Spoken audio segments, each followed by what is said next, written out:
All right, now, if you're watching on your computer, you better make sure you can get us on your local cable provider. All you have to do, go to u2america.com, enter your zip code.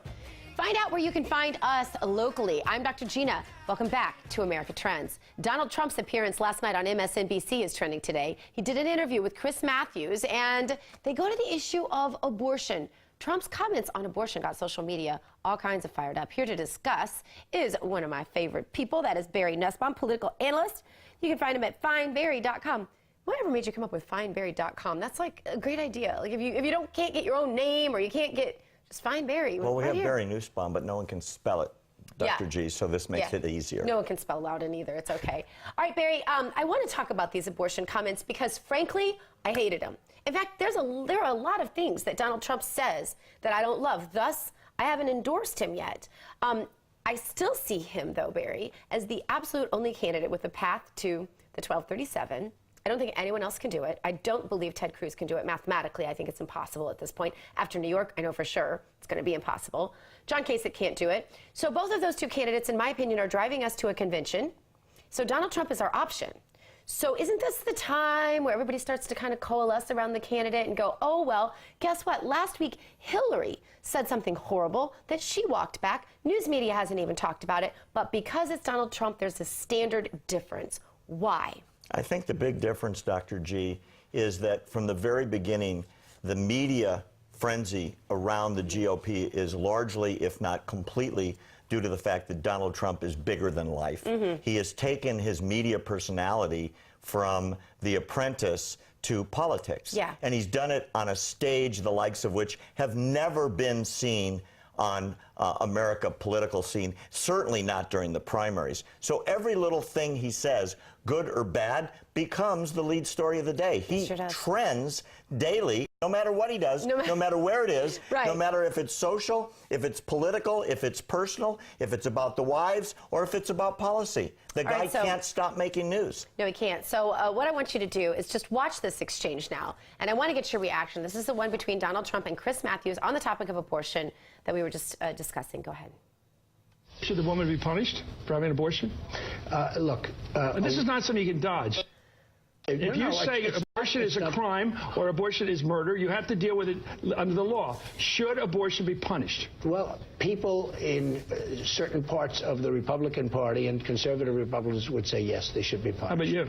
I would say that it's a very serious problem, and it's a problem that we have to decide on. It's very hard. But you're for banning it. Say, well, wait, are you going to say put them in jail? Is that well, no, but I'm asking you, because you say you want to ban it. What's that mean? I am pro-life, yes. What is ban? How do you ban abortion? How do you actually do it? Well, you know, you'll go back to a position like they had, where people will perhaps go to illegal places. Yeah. But you have to ban it.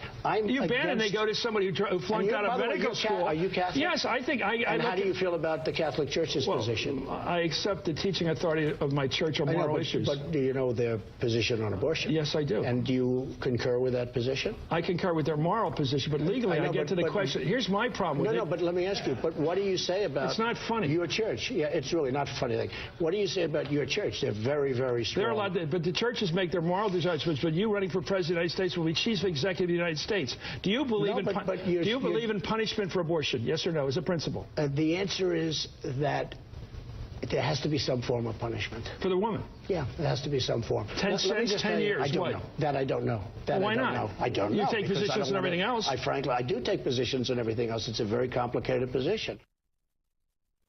Interesting. Wow, Chris Matthews was beating on him repeatedly. I don't know, he beat a little bit back on Chris Matthews. Here's the way I've heard it framed. We'll get to what the Trump haters are saying, the never Trump people. But first I want to talk about what people who know Donald Trump say was on his mind. I heard Omarosa interviewed about it. What many of them are saying is that he said, for the woman, meaning, yes, the doctors practicing abortion, if it's illegal, need to be punished for the woman. So that when he said for the woman, he was talking about in advocacy of the woman. I think that's an easy mistake to make. Not sure I buy it, just to be honest. But the people who hate him, with the vitriol they hate him with, they say he just wants women back in the back alleys again. How do you respond to that? Well, there's a couple responses. First of all, I agree with you that it would be easy to interpret those comments either way. Yeah. Regarding punishment for what the woman did through the doctor or to punish the woman. It could be seen either way. Right. I also agree that because of the enthusiastic anti-Trump fanatics, every little thing is going to be really, really blown out of proportion and taken to the nth degree. He is inciting support and opposition at a level that really hasn't been seen in decades in politics. Right, and that I think is what brings me to my next question, Barry, because a lot of people want to compare him to Hitler. The enthusiasm, the fear, the sort of just way that he seems to sometimes react in a more emotional manner than we're used to in our more packaged politicians. How do you answer that question? How could you possibly think about voting for a candidate that some people think reminds them of Hitler? Well, first of all, the analogy is ludicrous. Because? It's like saying, well, planes are used to bomb people in Vietnam, so all planes are bad. The reality is, the analogy is completely fallacious and based on an insane extrapolation of a few things taken out of context. He's very popular and he's very populist in the way he communicates and his support, and in that same sense, so are a lot of politicians. So was Hitler. A lot of people say, oh, he's just like Mussolini. And in the sense, well, Kennedy inspired that in people. And oh, by the way, so did Barack Obama when he was running the first time. He had people marching in the streets crying for change. Yeah. And I they didn't care. Fainting when they you walked didn't in the care room. what he said. He was like Elvis. Right. He was the coming of the new politician. So the extreme I hate Trump or anyone but Trump or I'll move to Canada, Trump haters will use incredibly noxious, organically insane comments, and you know what? It trends. You link him to Hitler, and all of a sudden it's got 50,000 reposts on I think Twitter. if I were linking someone in this race right now to Hitler, it would be much closer to be a Hillary Clinton than a Trump, who is now doesn't even have the relationship with the establishment. All him. That wasn't the case at all. Well, it's crazy. He's the greatest man I've ever seen. You're not afraid of a Trump presidency? Am I? Not a bit. Not a bit. No. What I do hope is that he continues with the recent acquiring of really talented people around him. And we're going to talk about that. I'm really happy about that. We're going to talk about that in the next segment. Stay with us. Barry's going to be right back with us about a secret meeting you don't know anything about. We're going to tell you right here. Stay tuned.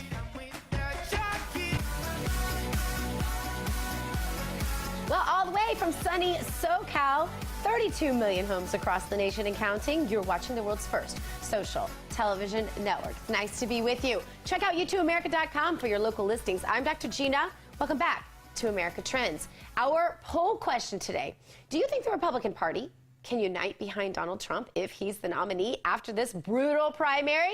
Yes or no? You can vote right now in that poll at u2america.com, or you can use the U2 America app, because we make it so easy. Available for your Apple device, your Droid device, just about any device you could have. Donald Trump's visit with RNC Chairman Reince Priebus trending today. Trump spent an hour with the RNC chairman, and we all want to know what exactly went down. Someone with insider knowledge of what went on behind all kinds of closed doors today in D.C. is Barry Nussbaum. Welcome back to the show. Barry, first thing I want to ask you, the meeting with Reince. What do you think really happened there? I saw like all the prettiness that was painted of it. You know, Trump's like, the party's going to unite, don't worry. And then there was a spokesman from the RNC that said, oh, it was a previously planned meeting, no big deal, don't look this way, nothing happening here, move along. So what do you think really went down today? This had to have something to do with Trump's recent comments that he's not willing to support the nominee. Yeah, I have no doubt that's what they discussed. It was scheduled to be a quickie because Donald Trump was going to be in Washington to meet with his national security team led by Dr. Walid Phares, and the meeting at the RNC turned into over an hour. I have no doubt the big discussion was, hey, are you with us?